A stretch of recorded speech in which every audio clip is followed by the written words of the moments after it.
Now, Megan Newborough was just 23 when she was killed by her boyfriend, Ross McCullum. Megan, who we can see now, was invited to McCullum's home in Leicestershire in August 2021, where he strangled her and cut her throat before driving to a remote location and hiding her body in undergrowth.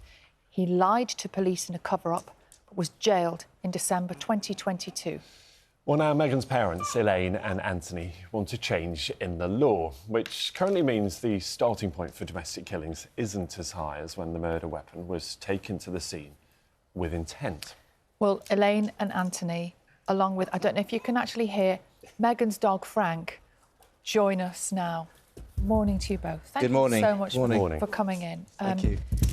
Anthony, just if we could start with you. I mean, there's a reason Frank's with us, isn't it? Because yes. Frank stays with you all the time. He does indeed, yes. But if you could start just by telling us, I've just read out loud, what happened, the most horrific story, the most terrifying thing. What, in terms of your recovery from this, how has the sentencing and what happened to Megan affected how you've been able to get over it? I don't think we're actually still able to get over it, but it's the sentencing time, the period that was given as a starting point that shocked us absolutely. We appreciate he got 23 years overall as a minimum tariff, but 8 years of that was due to the aggravating factors for the most horrendous things he did afterwards, and not for the crime itself. Because it took place within the home, it was a 15-year starting point.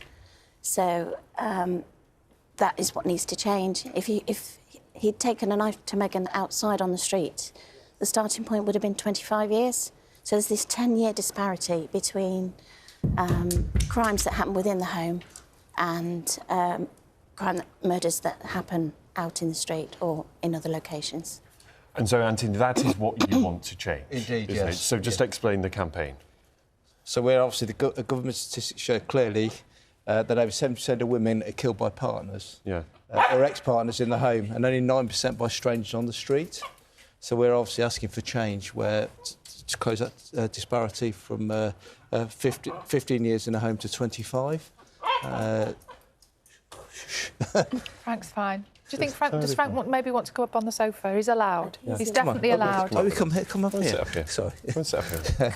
There you go, Frank. Stealing the show. Yeah. And Frank has actually been such an important... Indeed. So obviously Megan, they were inseparable, as you can see. Megan had as a puppy, and he shouldn't be living with us now. He should be living with Megan in Leicestershire, where she was just about to get her home. And obviously we took her on and looking after Frank in Megan's memory.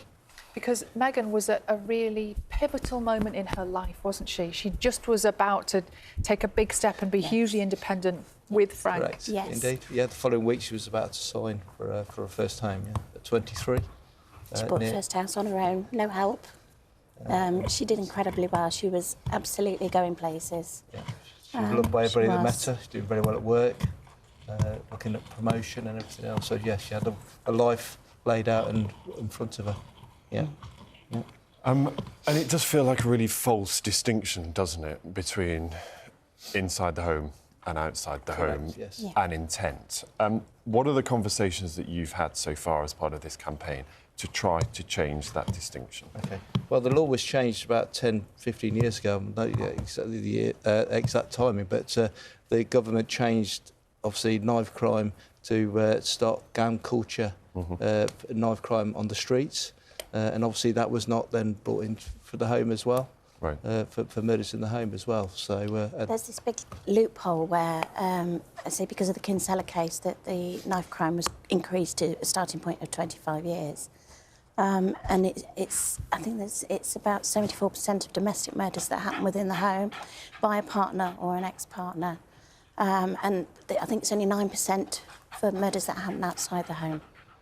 And every 3 days, a woman is killed by male violence, and these murders of perpetrators are mostly done in the home and not on the street, making the starting point sentencing 25 years and not the pathetic 15 years. That's what we're campaigning for, yes. Yeah, and I was astonished because there again is that gender difference, isn't there? That most of those crimes in the home are committed against women and those outside are those that are committed against men, and therefore there is a horrible gender divide here too. There is. Correct. And not just that, it's not just about knife crime. It could be any method of murder within the home that has this starting point. As we said, Megan was strangled first. And the latest proposal put forward with the government, they don't mention hands as a weapon. Right. It's all about knife crime, and we're trying to campaign to get that changed as well, so it isn't just about knife crime.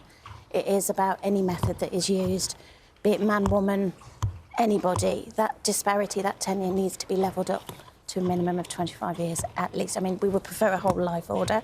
We appreciate that's not going to happen, because life should mean life, effectively.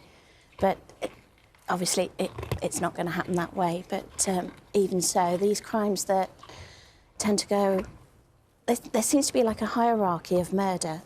It doesn't seem to carry the same weight. The crime is still the same. The victims' families are still left suffering and having to live day by day with the memories of their loved ones. Yet the perpetrators get different sentences. How is that fair?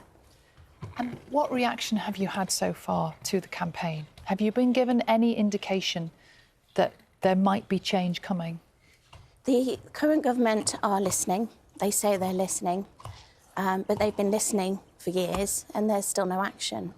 They seem to be able to bring in other changes in sentences, but for some reason this one is a long time in happening, and if it ever happens, I think because the ladies we've been talking with, the Killed Women organisation, they've been campaigning for years and nothing is happening. We need it to happen now. Every year there is around about 100 women killed, and how many more have got to die before the government do anything about it? It's just ludicrous. And we were at the House of Commons last Thursday with Jess Phillips, you know, when she was reading all the names out of those murdered over the last 12 months as well. It was heartbreaking, really. And she'd been doing that for 9 years. Yeah, and you found yourself in this position, of course, because of what happened to Megan. Not a position you would ever want to find yourself in, or any family want to be in. Pictures of Megan now. But this is one way that you can make this awful tragedy into something a bit better. Correct, and helping other families. So we'd like to ask people if they have an opinion, and we hope that they do, that they would visit the killedwomen.org website and to go on and complete the consultation. The consultation closes today, so it's really important that please put your opinion forward as soon as today, please. So if you go on the website, killedwomen.org, there's a link on there. You just press on that, and then obviously it's 4 questions, yes or no. You can add a bit more to it if you want to. But yes, just yes or no. Do you think that crime should be, or murder, should be increased to the minimum starting at 25 years? So that's why we're here. No, so there's one more day to go to that? Today. It's just today. Yeah, it finishes today, yes. Yeah. Thank you so much for coming in to talk to us, and I know how important Frank is to you for very, very clear reasons. We saw that gorgeous picture of Frank and Megan together. So thank you. Thank you. No, thanks for letting us come on this morning. Thank you. See you.